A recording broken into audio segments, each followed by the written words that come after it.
Bonjour à tous, j'espère que vous êtes en bonne santé. Aujourd'hui on va parler sur pourquoi dois-tu visiter le cimetière.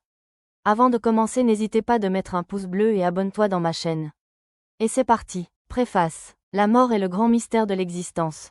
Elle effraie, elle interpelle, mais elle enseigne aussi. Dans un monde où tout semble orienté vers la distraction et l'oubli, le cimetière demeure un lieu de vérité brute. Il rappelle la fragilité de la vie et l'inévitabilité de notre fin. Ce livre ne cherche pas à glorifier la tristesse, mais à montrer que la visite au cimetière peut être une source de sagesse, un rappel de l'essentiel, une invitation à vivre mieux. Introduction. Beaucoup évitent les cimetières, considérés comme des lieux sombres ou effrayants. Pourtant, ceux qui y vont régulièrement savent qu'ils portent un message puissant. Tout passe, sauf ce que nous avons laissé dans le cœur des autres. Le cimetière est une école silencieuse où les tombes sont des pages d'histoire. En les parcourant, on comprend que la vie n'est pas infinie, et que chaque jour est une chance unique. Dans ce livre, nous allons explorer pourquoi il est important de visiter le cimetière, non pour nourrir la peur, mais pour éveiller la conscience.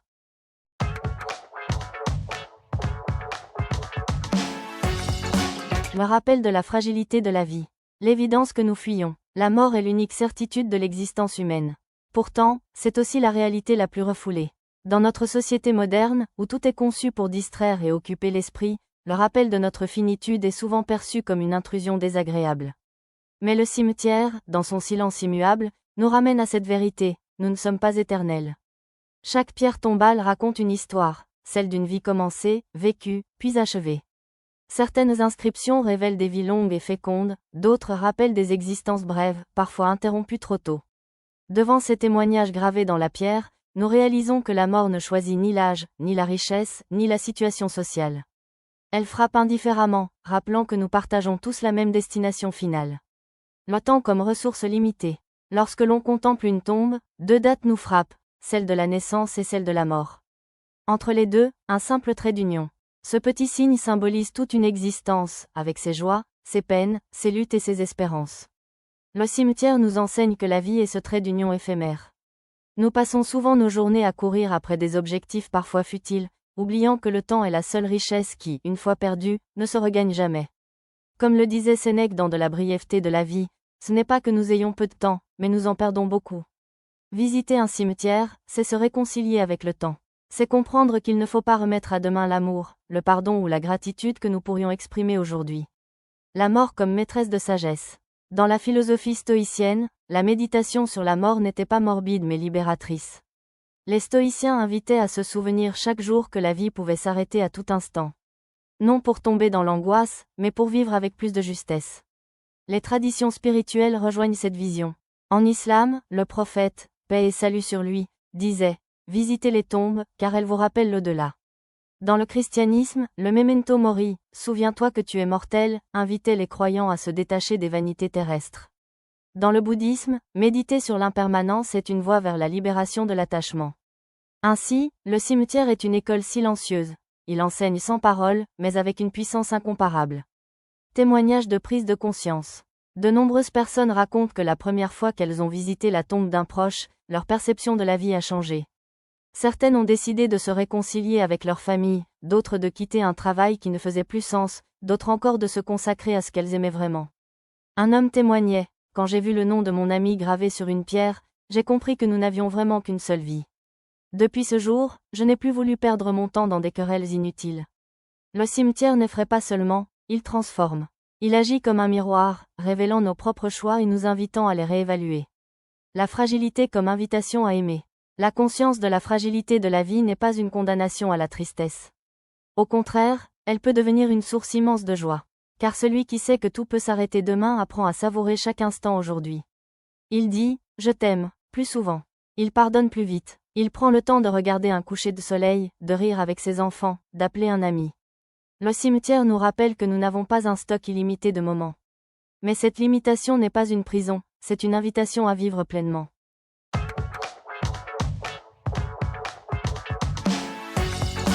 Un lieu de mémoire et de respect. Le cimetière comme gardien de la mémoire.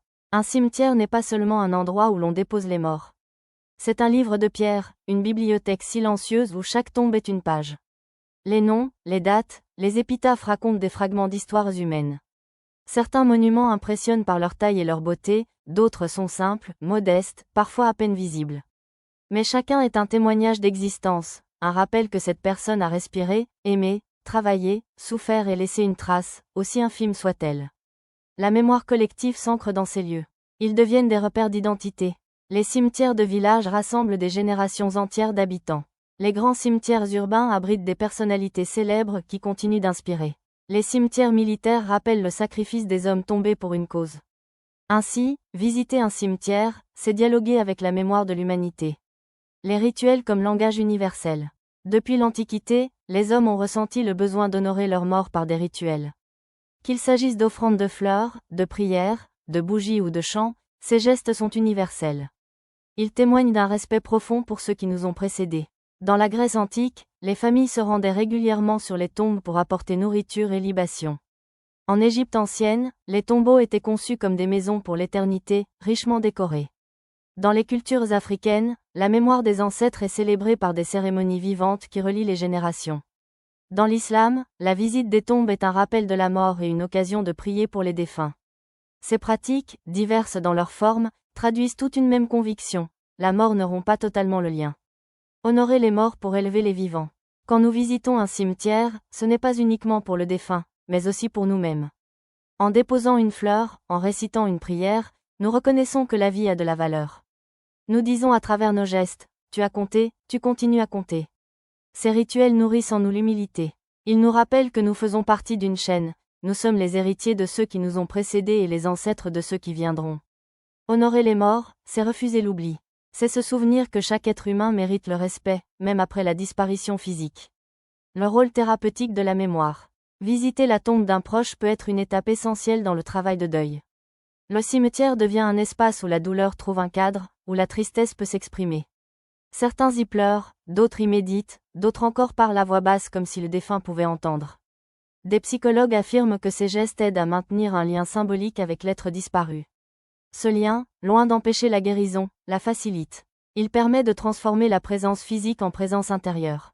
Ainsi, le cimetière n'est pas seulement un lieu de séparation, il est aussi un pont entre le passé et le présent. Le respect envers les inconnus. Visiter un cimetière ne concerne pas uniquement nos proches. Il arrive que l'on se recueille devant des tombes d'inconnus. Dans ces moments-là, nous faisons preuve d'une solidarité universelle. Nous reconnaissons que chaque vie, même étrangère, mérite attention et dignité. Ce respect envers l'inconnu nous enseigne l'égalité fondamentale de tous les êtres humains. Devant la mort, il n'y a ni roi ni esclave, ni riche ni pauvre. Le silence du cimetière efface les hiérarchies sociales pour ne laisser que l'humanité partagée. La transmission intergénérationnelle. Les parents amènent parfois leurs enfants au cimetière, non pour les effrayer, mais pour leur apprendre le respect et la mémoire. Ces visites deviennent des leçons de vie. Elles rappellent que nous venons d'une lignée. Elles inculquent l'importance de l'héritage. Elles enseignent la gratitude envers ceux qui ont ouvert la voie. Un enfant qui apprend à se recueillir sur une tombe découvre très tôt que la vie est précieuse et que l'amour survit au temps.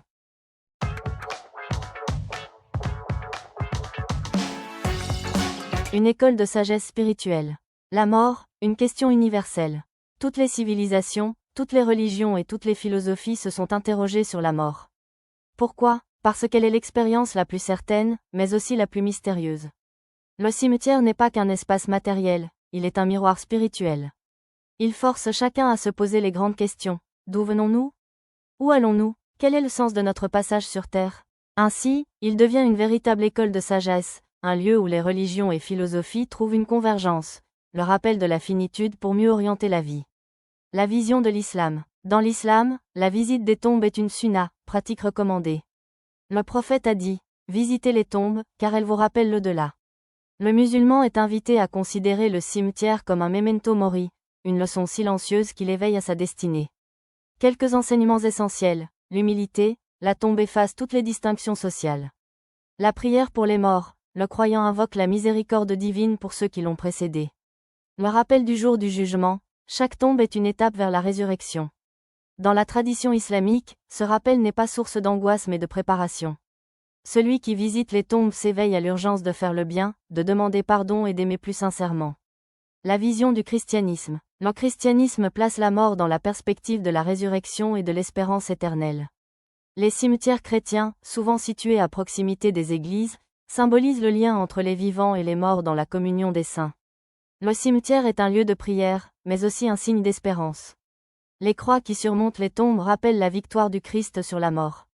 Les rituels funéraires insistent sur la continuité de la vie dans l'au-delà. Le croyant est invité à vivre avec la perspective du royaume des cieux. Ainsi, le cimetière chrétien est un lieu de deuil, mais aussi de lumière, il rappelle que la mort n'a pas le dernier mot. La vision du bouddhisme. Le bouddhisme aborde la mort sous l'angle de l'impermanence. Rien n'est fixe, tout change, tout passe. La mort est donc une étape naturelle du cycle de l'existence. Les moines bouddhistes pratiquent parfois des méditations dans les cimetières. Ils s'assoient près des tombes ou contemplent des images de corps en décomposition pour se rappeler que leur propre corps est destiné au même sort. Ce qui peut sembler choquant est en réalité une pratique de libération. On apprend à se détacher de l'illusion de permanence. On cultive la compassion pour tous les êtres vivants qui partagent la même condition. On se prépare à accueillir la mort sans peur. Le cimetière, dans cette perspective, est un maître silencieux qui enseigne l'art du détachement et la profondeur de la compassion. La philosophie occidentale face au cimetière. Les grands philosophes ont également médité sur la mort. Socrate, avant de mourir, affirmait que la mort était une délivrance pour l'âme. Épicure enseignait, la mort n'est rien pour nous, puisque tant que nous existons, elle n'est pas là, et quand elle est là, nous ne sommes plus. Montaigne invitait à philosopher, c'est apprendre à mourir. Heidegger considérait que l'homme est un être pour la mort, seule la conscience de la finitude nous rend authentiques. Dans chacun de ces enseignements, la mort n'est pas une obsession morbide mais une clé de sagesse, elle nous pousse à vivre avec lucidité, intensité et vérité. Le dialogue des traditions. En comparant ces visions, une évidence apparaît. Malgré leurs différences, elles convergent vers une même vérité. L'islam rappelle le jugement et la responsabilité morale. Le christianisme annonce la résurrection et l'espérance. Le bouddhisme enseigne l'impermanence et le détachement. La philosophie montre que la mort est une clé de lucidité. Toutes ces approches se complètent. Le cimetière devient le lieu où ces sagesses se rejoignent. Il nous invite à réfléchir, à nous élever et à mieux orienter nos choix.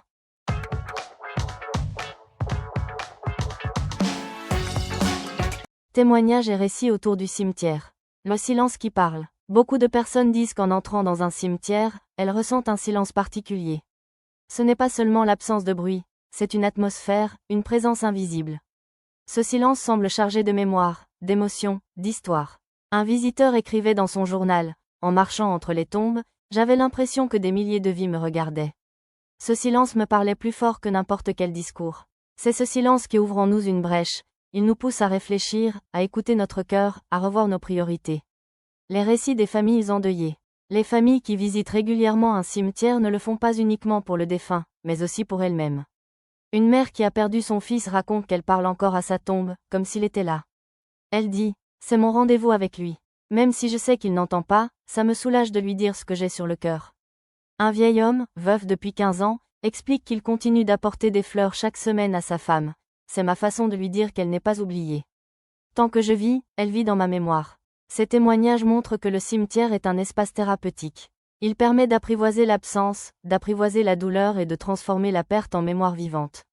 Les écrivains face au cimetière. La littérature regorge de pages inspirées par les cimetières. Victor Hugo, après la mort de sa fille Léopoldine, écrivait des poèmes déchirants où il décrivait ses visites au cimetière de Villequier. Lamartine, dans Le Lac, associe le souvenir de l'aimé disparu à l'éternité de la nature. Paul Valéry, dans Le cimetière marin, contemple la mer depuis un cimetière méditerranéen et médite sur la mort comme sur un mystère poétique. Pour ces écrivains, le cimetière n'était pas seulement un lieu de deuil, mais un creuset de beauté et de vérité. Les cimetières historiques. Certains cimetières portent une mémoire qui dépasse les individus. Le Père-Lachaise à Paris est devenu un lieu de culture et de recueillement où reposent des écrivains, des musiciens, des penseurs. Les cimetières militaires de Verdun rappellent les millions de vies perdues pendant la Première Guerre mondiale. Arlington aux États-Unis est un symbole national où chaque tombe incarne un sacrifice pour la patrie. Ces lieux ne sont pas seulement des espaces de mort, ce sont des musées à ciel ouvert, des témoins d'une mémoire collective que l'humanité doit préserver.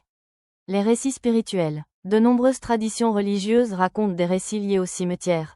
Dans l'islam, certains compagnons du prophète visitaient régulièrement les tombes pour pleurer et méditer, considérant ces lieux comme des rappels de l'au-delà.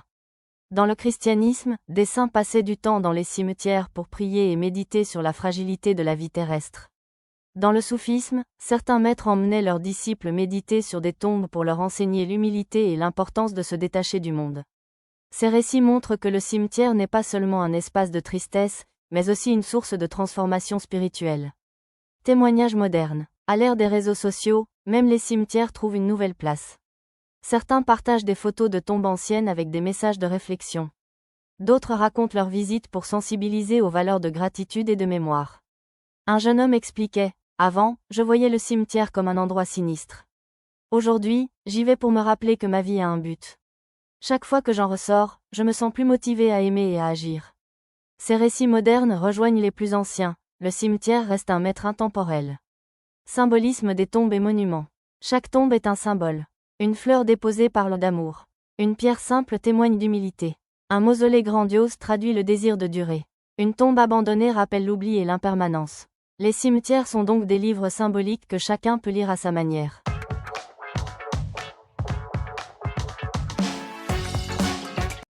Le cimetière comme invitation à mieux vivre. Le paradoxe du cimetière. À première vue, un cimetière semble être un lieu de fin. Pourtant, ceux qui prennent le temps d'y marcher découvrent un paradoxe. En nous rappelant la mort, le cimetière nous ramène à la vie. En nous confrontant à l'absence, il réveille la présence. En nous parlant de ce qui est passé, il nous pousse à agir pour l'avenir. Ainsi, le cimetière est un maître exigeant, mais bienveillant. Il enseigne à la fois la fragilité et la valeur de l'existence. Redécouvrir l'essentiel. Beaucoup de visiteurs racontent qu'après une visite au cimetière, leurs priorités changent. Les conflits leur semblent soudain futiles. Les biens matériels apparaissent moins importants. Les relations humaines reprennent une valeur centrale. Le cimetière nous apprend à trier nos préoccupations. Il nous rappelle que ce qui restera de nous, ce n'est pas l'argent accumulé ni les titres gagnés, mais la bonté que nous avons semée, les sourires que nous avons offerts, les cœurs que nous avons touchés. En ce sens, visiter les tombes, c'est faire une pause de lucidité dans un monde où tout va trop vite. Le cimetière et la gratitude. Une visite au cimetière peut susciter un sentiment profond de gratitude. Gratitude envers ceux qui nous ont précédés et ouvert la voie. Gratitude envers nos proches disparus, pour l'amour qu'ils nous ont donné. Gratitude envers la vie elle-même, pour chaque instant encore offert. Cette gratitude change notre regard quotidien. Un simple repas partagé devient une fête. Un geste d'amitié prend une valeur éternelle. Un matin ensoleillé se transforme en bénédiction. Le cimetière, loin d'assombrir nos vies, nous apprend à les éclairer de reconnaissance. L'urgence d'aimer. Les tombes muettes crient un message puissant. N'attends pas. N'attends pas pour dire « je t'aime ». N'attends pas pour pardonner. N'attends pas pour aider, sourire, tendre la main. Car un jour, il sera trop tard. Les regrets au cimetière sont parmi les plus lourds. Mais ceux qui transforment ces regrets en action découvrent une liberté nouvelle. Ils choisissent de vivre maintenant avec sincérité et amour. Le cimetière nous enseigne donc l'urgence d'aimer, avant que la vie ne nous échappe. La mort comme miroir de la vie. Dans toutes les sagesses, la mort est décrite comme un miroir. Elle reflète la vérité de notre passage sur Terre. Ce miroir peut faire peur, mais il peut aussi libérer. Pour le croyant, il rappelle l'au-delà et la nécessité d'une vie droite. Pour le philosophe, il éclaire l'existence d'une lucidité radicale. Pour l'artiste, il inspire des œuvres qui touchent l'éternité. Le cimetière est ce miroir silencieux, posé devant chaque être humain. Chacun choisit d'y voir une menace, ou une invitation à mieux vivre. L'art de vivre à la lumière du